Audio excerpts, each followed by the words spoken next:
Sou Marelli, Marcos Campos, Rádio Cultura FM. É difícil até dar boa noite. Minha pergunta é direta e reta. Na sua visão, o que aconteceu para que culminasse nessa eliminação, um time que começou tão bem a primeira fase?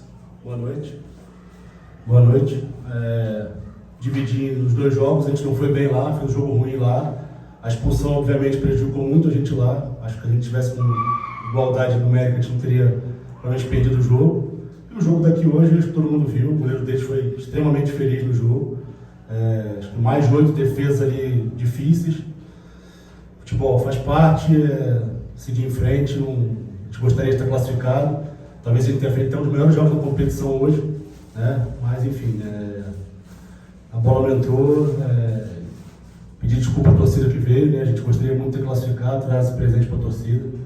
Mas é isso, futebol. Aqui, Gabriel Guimarães, da Vanguarda. Na primeira etapa, teve bastante pressão do São José, né? Um jogo bem físico, lá na frente. Na segunda etapa parece que cai um pouco o rendimento, a parte física pegou bem. Sim, a primeira etapa a gente sabe, a nossa proposta de jogo era entrar com realmente com uma intensidade alta, pressionar muito o time deles. E dentro da nossa ideia, obviamente, era fazer o gol na primeira etapa. A gente teve boas oportunidades. Quando o goleiro não pegou, o zagueiro tirou em cima da linha. O segundo tempo, o tempo vai passando, obviamente, os jogadores estão em campo, começam a sentir o tempo passar. A gente procurou fazer as trocas para melhorar, para botar o time um pouco mais para frente. E tomou um gol que, enfim, eu nem consegui entender, eu não vi ainda, mas a gente estava com o controle praticamente total do jogo. Teve boas chances no segundo tempo também, o goleiro deles foi muito bem, pelo menos 3, 4 chances no segundo tempo. Como eu falei, coisa de futebol. Marcelo, boa noite, Pedro Barroso da Rádio CBN Vale. Queria que você falasse um pouco da reação da torcida, né, após inclusive a saída do Cristiano para a entrada do João Gabriel. Como é que você analisa essa situação da torcida, até mesmo pensando em 2026, pensando, claro, caso você tenha um contrato renovado? A torcida não tem como reagir diferente, né? A torcida a gente não classifica, é normal, isso é a coisa mais normal do futebol, né? Vai xingar o treinador, vai, enfim, criticar o time, eles estão no total direito dele.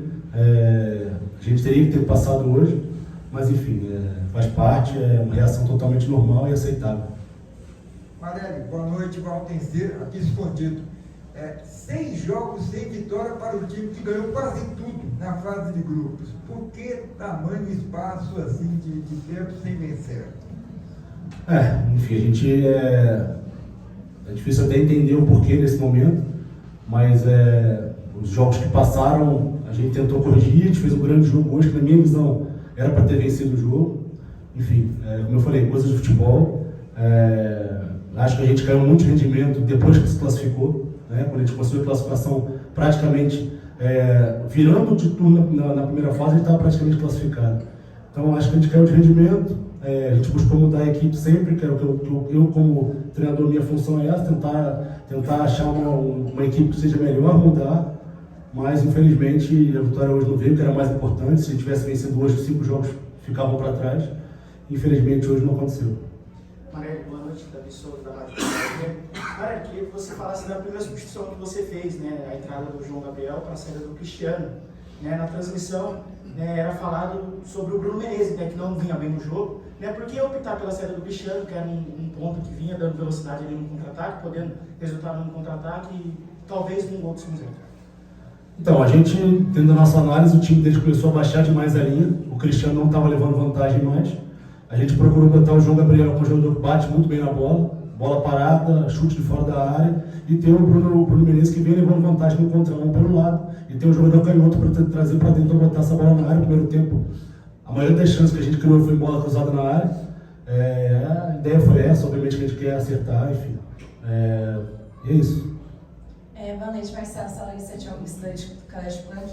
E eu gostaria de perguntar que no primeiro tempo o time criou muitas oportunidades, mas no segundo tempo teve assim uma queda de rendimento. Então eu gostaria de perguntar o que você atribui a essa queda que teve no segundo tempo. Boa noite, como eu falei anteriormente, o primeiro tempo foi um volume muito alto, várias chances de gol. No segundo tempo, o início, realmente a gente caiu um pouco. E depois a gente soltou para tentar buscar o gol. A gente teve várias chances de gol, o goleiro deles foi muito bem. Infelizmente, em escanteio, em bola frontal, o Rony saiu cara a cara no segundo tempo pelo lado esquerdo, o goleiro pegou, enfim, difícil. A gente tem certeza que se a gente fizesse o primeiro gol, a gente acabaria empurrando o time deles para trás mais ainda e sairia naturalmente segundo, que era o nosso objetivo. Fala noite, Marcelo, Pedro aqui da Band Vale. Queria que você falasse sobre o fator psicológico também, quanto que isso pode ter ocasionado na desclassificação. A torcida impaciente também, você acha que isso foi um dos fatores? Como eu falei, a torcida, a gente não pode falar nada da torcida, só agradecer pelo público que teve hoje. A torcida, no primeiro tempo, nos apoiou demais, empurrou o time realmente para frente, até pelo volume do time. Quando o time vai bem, naturalmente a torcida vem junto. Então, faz parte. A questão da parte psicológica é que quando o tempo vai passando no jogo, um mês de mata-mata, o gol não sai, obviamente vai pesando dentro do campo. A gente procurou passar a tranquilidade dos atletas. Até mesmo quando ele tomou o gol, a gente tinha pelo menos mais de 20 minutos a ser jogado. Enfim, a gente tem um volume muito grande e a bola não entrou. Marcelo, o que dá para aprender? É uma eliminação dolorida, principalmente pelo que vocês jogaram no primeiro tempo, né, na primeira etapa, que se não fosse goleiro dá para ser um 5-0 tranquilamente. Mas o que dá para aprender, o que dá para tirar de lição dessa eliminação dolorida? É cedo ainda, mas o que dá para falar de futuro também? Então, sobre a eliminação, a gente não tem jeito, futebol infelizmente é assim, né? A gente vai perder muito mais do que ganhar, na verdade, em relação a título. É difícil alguém todo ano ganhar título. Tirar as lições, repensar aquilo que foi feito, repensar sobre as escolhas, sobre o trabalho. A evolução nossa é essa, dos atletas é essa. A gente conversou no vestiário, que é muito dolorido da maneira que foi muito dolorido, né, pelo volume que a gente teve, no próprio jogo de lá, o time deles, né, por mais que teve a superioridade numérica, não teve grande chance de gol, aqui também não. Então é muito difícil, realmente a gente tem que esfriar a cabeça para realmente pensar naquilo que a gente pode tirar como evolução, sobre o futuro. Enfim, isso aí não tem controle, não está nas minhas mãos, esperar e aguardar.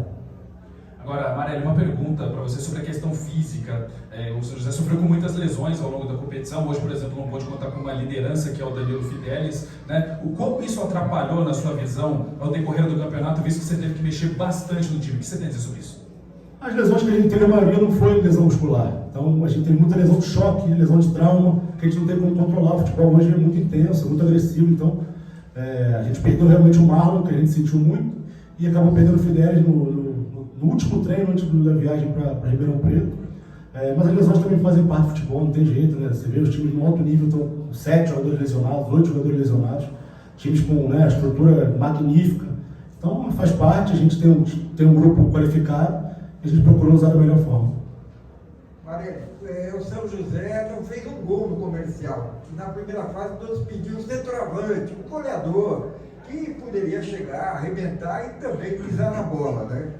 Por que não veio as contratações que foram feitas para o mata-mata? Como é que você analisa?